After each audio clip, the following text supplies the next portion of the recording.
Oh, this is not going to end well. They both understood the assignment. Hey, what are you doing? It's just like, boo!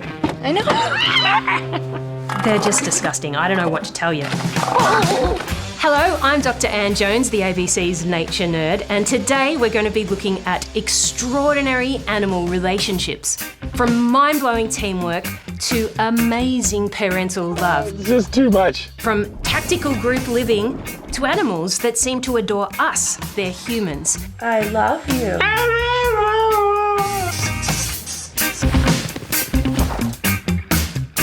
We're going to be admiring 5 standout relationships of the animal kingdom.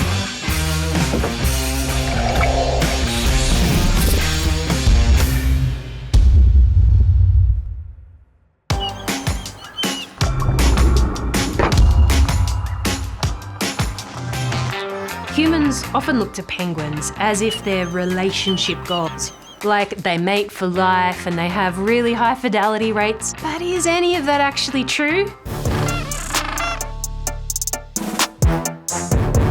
Let's find out. Oh, look at them.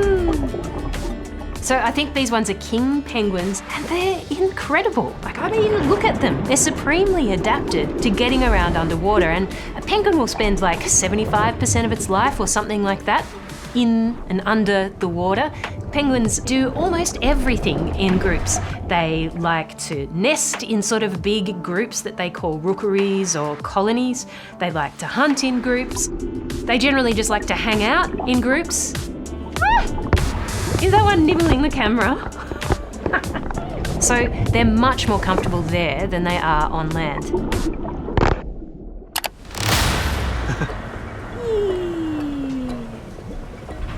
That one front though, it's quite hard. It's actually more energy efficient when they can to do the tobogganing on their tummy rather than walking because their little feet are so ungainly. Uh-oh.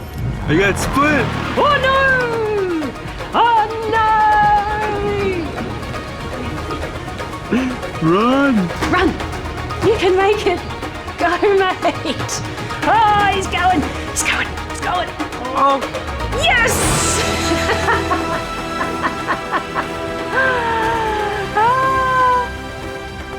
It's funny because they're probably all going to the water, right? But the instinct is for safety in numbers. Its instinct is to be with its friends. So one of the strategies they have for still being able to go to the supermarket and come back and feed their babies is lumping all of their kids together into a creche.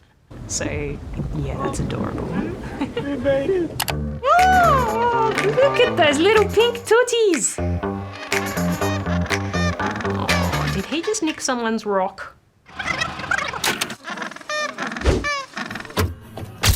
So gentoos are nest builders and they will use vegetation to make their nests. But this is somewhere where there is no vegetation. It's only pebbles. What they want to do is create a nice sort of bowl shape. So if it snows, it means that there'll be really good drainage so the egg doesn't sit in a pool of water in that muddy sort of stuff.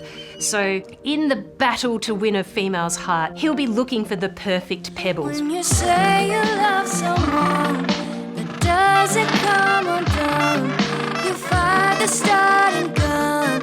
When you say you love someone, But the pressure is so intense to have the perfect rocks that you just might turn to a life of crime. love someone.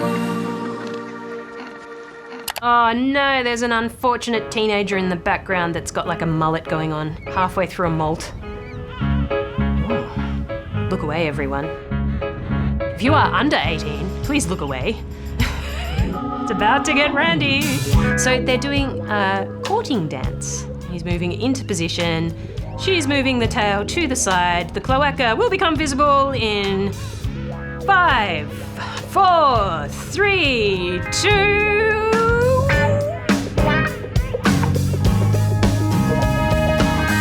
and done. So yeah, penguin love. Do they mate for life? Most penguins do not mate for life. There are some that have long-lasting relationships, and there are others that have long-lasting relationships and have lots of sex on the side. And there are others still that just get a new man every single year. Yeah. I mean, if the penguin wants to get out there and, experiment, who are we to get in the way? So whether they're monogamous, I would say in some cases, but not all. So southern rockhopper penguins are an interesting case. They sort of seem to mate for life. They'll come back as the same pair again and again and again. So what's the secret to their success? Well, they spend very little time together. It's like 20 days a year, if that, and the rest of the time they spend very far apart. They essentially go to opposite corners of the globe, and that's the secret to a good relationship. Even if these birds aren't the hopeless, lifelong romantics that you thought they were, you got to give them some credit for being some of the best parents in the world, and on top of that, they survive by being in just vast numbers in extremely harsh environments.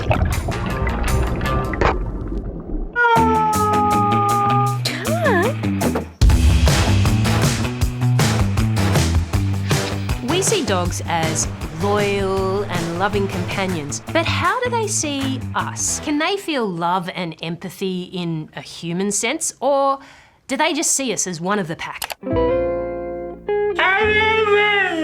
I love you. Oh my goodness, so cute. I love you. It sounds like the dog is trying to say, I love you. But they can't really create sounds the same way that we do as human, not with the same accuracy. I love you.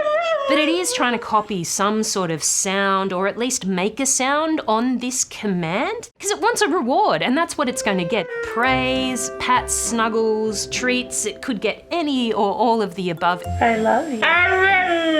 It might be slagging her off. It might be saying, you know what, Joanne? That dress doesn't look good on you. Good girl. Dogs have incredible senses of smell. They've got 300 million or so olfactory sensors in their nose. We've only got 6 million or something paltry like that. They can even smell cancer cells within a living human body. And I spoke with a woman named Karena whose dog saved her life by sniffing out cancer. Hi, I'm Karena Kirk-Drain, and this is my wonderful little doggy Bellaboo. She started lying on my chest and licking. Then she started lying there after a couple of weeks and crying. Then she started bouncing on me, and I felt around and I felt a lump. So I went to the hospital, and it was cancer, unfortunately. And I do believe that this is why Bella was getting more and more determined over the months, because it had spread, and I wasn't listening to her, and I didn't realise what she was saying. She was warning me. She was telling me that I was cancer and it was dangerous. So I had all my chemo. It was a hard graft, but I done it. They said that cancer's gone, but they've not actually given me the word remission yet. I don't think they will give me that word until I finish my 10 years of treatment. Please, please, please, if you've got a pet, a cat, a dog, whatever, and they start acting out of character, please listen to them. I wouldn't be alive without this little one here. Karena is a lucky woman, but she's also a smart one, right? Because she was taking notice of what her dog was trying to tell her, and in the end, it saved her life. Ooh. Ooh.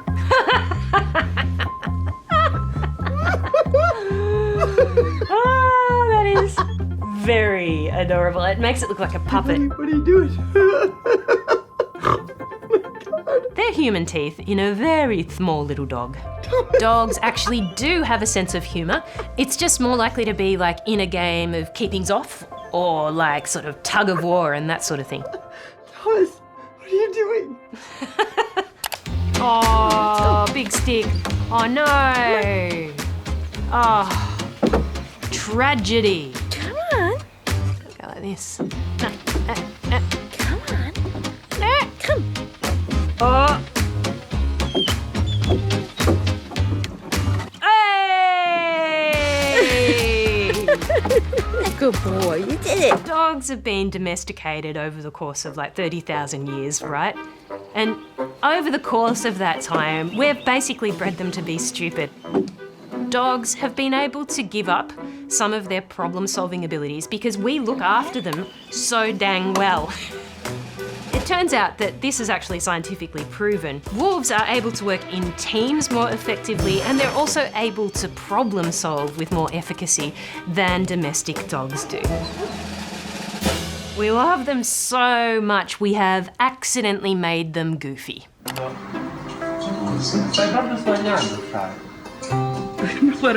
Oh, Papo, what did you do? Oh, there's so many videos like this on the internet where you see the dog like hiding behind the couch looking guilty. We're not actually sure that they can feel guilt. There is a certain amount of primary emotions, happiness, sadness, that dogs can feel akin to the human emotions, but the stuff that gets more complicated than that, we're not really sure. What the dog is reacting to is all of the cues, subtle or otherwise, that you are giving off. So when you walk in and the place is like covered in ripped up toilet paper and you're like, what the duck happened here? The dog is like, oh no, she's angry, right? It's having a reaction to your action. It doesn't necessarily feel guilt.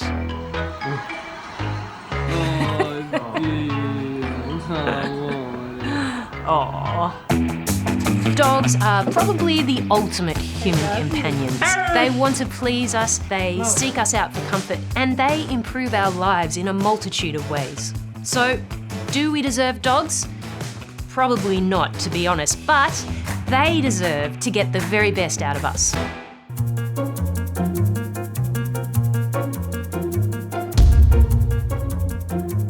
You've probably never given much thought to the little ants that are scurrying around in your back garden, but when it comes to teamwork and strong family ties, these invertebrates are a force to be reckoned with. Oh no! Oh, that gives me the heebie-jeebies. This is a death spiral. Something's gone wrong. You know, it looks like a universe spinning. So, how ants find their way through a landscape is by following each other's pheromone trails. And what's happened is there's been a break in the trail. Someone's lost it and started going around in circles, following its own trail around in circles, and then the next one does, and the next one does, and the next one does, and then before you know it, you've got an ant death spiral going on. A lot of them probably will die of exhaustion. They just literally walk around and around in circles until they cark it. Oh God. God. Okay. Snake, bat, ants. Oh! And another strike. Oh, yeah. Oh God, the bat is still alive. I think what's happened from the ants' perspective is this unholy ball of hell has fallen from the sky onto their territory and disturbed probably the entrance or something, disturbed their nest. I reckon that the ants gave off an emergency pheromone. Emergency, we're under attack. And that's why there was this like swarm of ants coming out to defend. Yeah. It's like, which circle of hell is that? It's all of them. See, the snake gets so agitated by all of the ants biting that it lets go. Actually manages to fly away. What a beast. Makes me want to get into the gym. Most ants can lift around 50 times their body weight, which is huge, right? I mean, if it was me, that would be like the equivalent of 3 cars or something. So like move over strongman, ants are in town. Oh my God, it looks like the cartoons. So these ants are working together to carry it really effectively. I mean, I thought that only happened in the cartoons. Look at it. They've literally raided the picnic. Researchers have found in the common American field ant that the neck joint, where the head goes onto the thorax, can actually withstand 5,000 times its own body weight. It's a huge amount of pressure being, right on that tiny little bit that joins the head to the thorax. These guys are just incredible. And one of the reasons they can withstand it is because of their exoskeleton, right? So they don't wear their bones on the inside, they wear their bones on the outside as a sheet of armour that goes over their whole body. And that means that they're really durable. It means also that they don't have to use muscle strength to stand up like we do. They stand up by themselves because of their exoskeleton.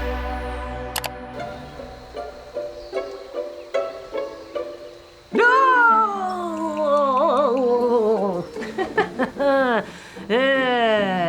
Floods bring out all sorts of things, and that looks like an ant raft, maybe of fire ants. They're known to raft. Ants that live in swampy conditions have this ability, and it's creepy as hell. Look at them. Oh, it's making my hair stand up on end. Oh, wow. Look, they've created like a floating highway system. So fire ants have this ability to form these huge rafts, and the rafts can include their whole colony. And what they're doing is linking together in sort of like little T-junctions. They've got lots of different connection points with the ants around them. And they've got hairs on their body which trap air bubbles, right? Little oxygen bubbles. That's one of the things that gives them the sort of ability to float. And it also means that the ants, even the ants at the bottom, won't drown. They'll actually survive under there for a really long time. And because there's like literally tens of thousands of ants, it forms this really big mass. So cool. Ants are insanely collaborative creatures. I mean, they rely on safety in numbers, and they're each able to make a decision that benefits the whole colony. They truly know that teamwork makes the dream work.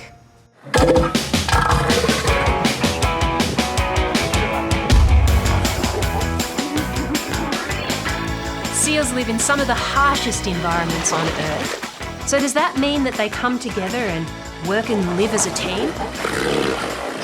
Or do they prefer to stick it out alone?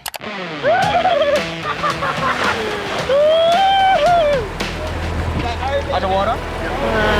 Whoa!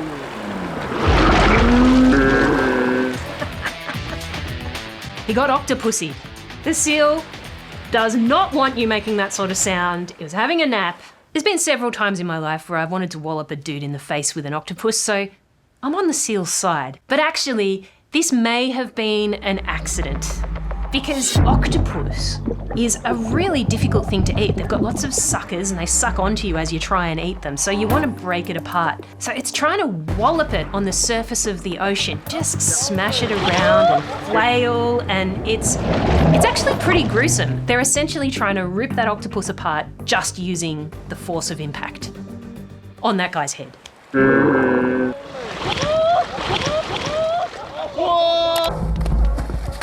Oh, the undulations. Oh, I don't think he's happy.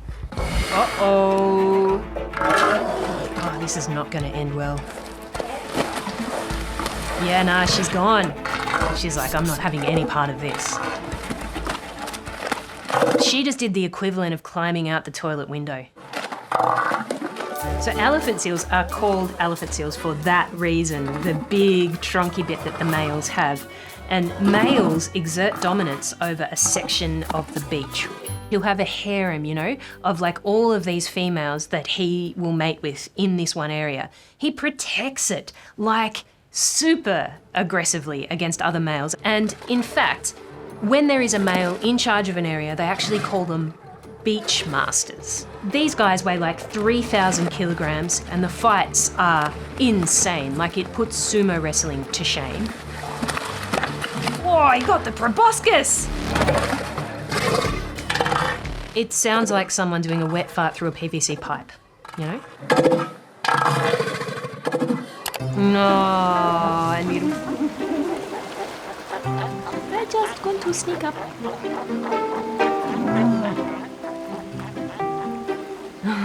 He's trying to be sneaky. Oi! Oi! So I think that what's happening there is the pup is trying to get a sneaky drink of milk from a seal that is not its mother, because what happens is the female seals will actually go out and hunt, and they'll only come back to the colony to feed their pup for like 2 days after that. Like being a seal mother, you know, they work really hard to make sure that their pups are nourished. So they're not very charitable with other pups. Even though that one is particularly cute, the seal pups just have to make do and exist on their fat in between these feeding times. Doesn't mean they don't try it on with other mothers though, and apparently sometimes if a mother is in a deep enough sleep, you can sneak up and get a little bit of a suckle in. Oh.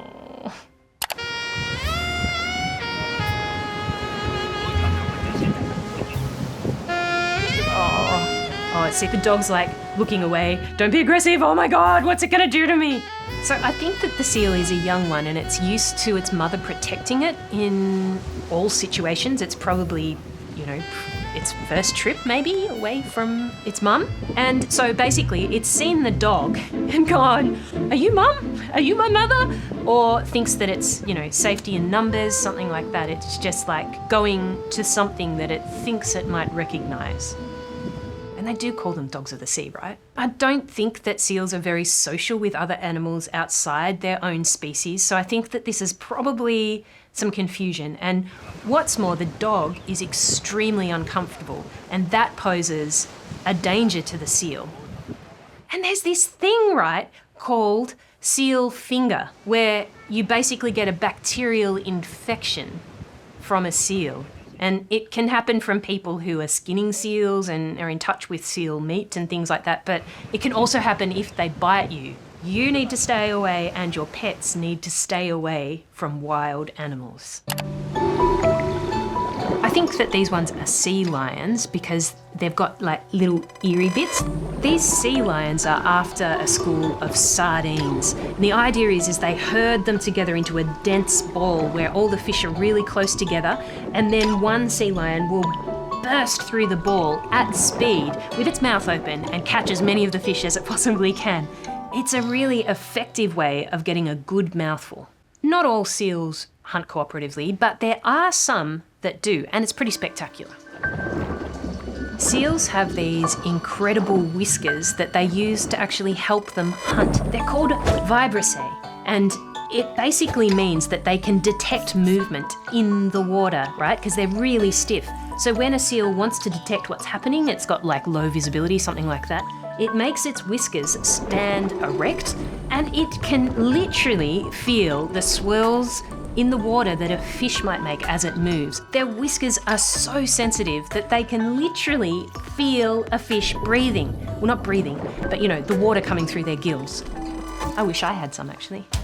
Seals are cheeky and unpredictable, but whether they prefer to spend time alone or in groups, their lifestyles are entirely built around their ability to live in the harshest places on Earth.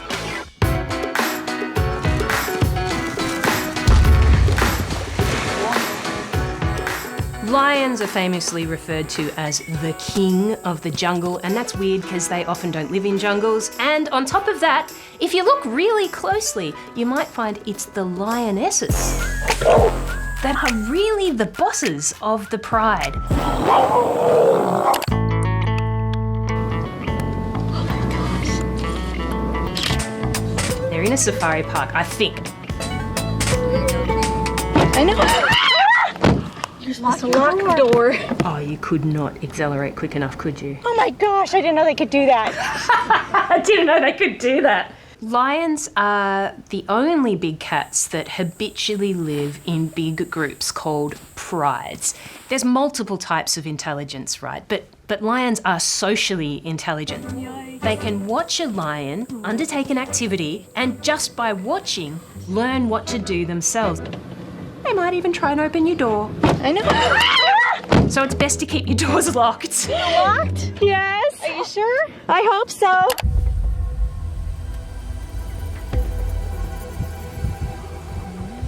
It's the female lions that do the majority of the hunting, and they go for smaller prey like warthogs and smaller antelope. Lions can run fast. They can go at like 80 kilometers an hour, but only over a really short distance because they overheat. She's getting closer. The warthog is completely oblivious.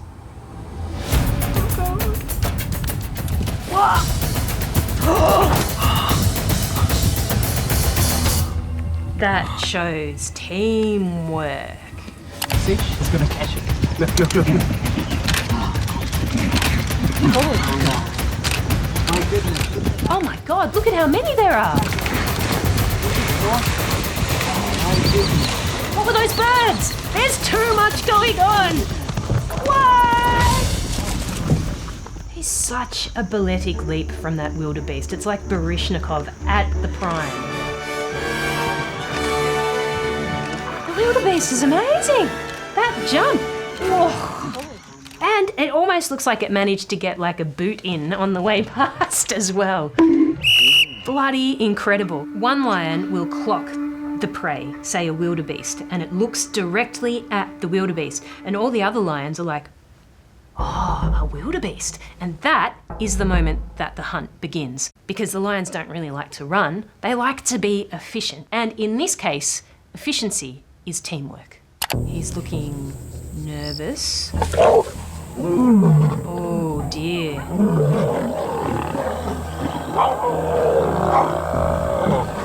Oh, the females are not happy. It's a terrifying sound. Oh. The lion's roar is the loudest of the big cat's roars.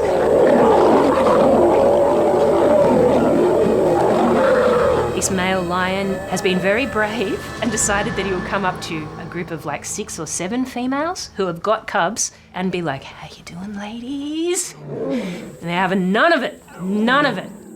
And they've got good reason to do that because female lions are induced ovulators. So what happens if a male comes in, takes over a big group of lionesses, he'll go around and kill all the cubs, right? And that forces the females to ovulate and they have a whole new batch of cubs. The thing is though, female lions will defend their cubs to the death.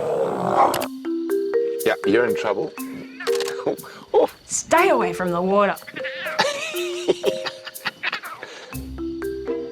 Oh my God, the little floppy tail. It's just too much. So cute. Back at the water's edge. Oh, she got a good grip on him that time. Oh God, the other ones are at the water on the other side. Why would you be a mother? If a male coalition takes over the pride, the females will all have babies around the same time, right? So they've got like a heap of cubs, so it's easy to sort of put them into a big group so that some females can go off hunting and some females are in charge of looking after the cubs. Get away from the water. They truly are the super mums of the animal world. The stress. The relationships that lions have are incredible. They coordinate to hunt, they call on each other for help, they work together to raise their cubs. I mean, they've got it all. Could you get a better team player? I don't know.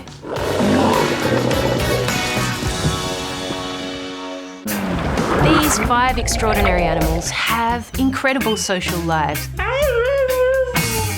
The way that they form and strengthen bonds with each other is nothing short of amazing. Strong and enduring relationships mean that these animals not only survive in their environments, they get to thrive as well. If you like this video and you want to find out more amazing animal facts, then you should find my podcast. It's weekly and it's called What the Duck. Yes, you can find it on the ABC Listen app and also anywhere that you find your podcasts.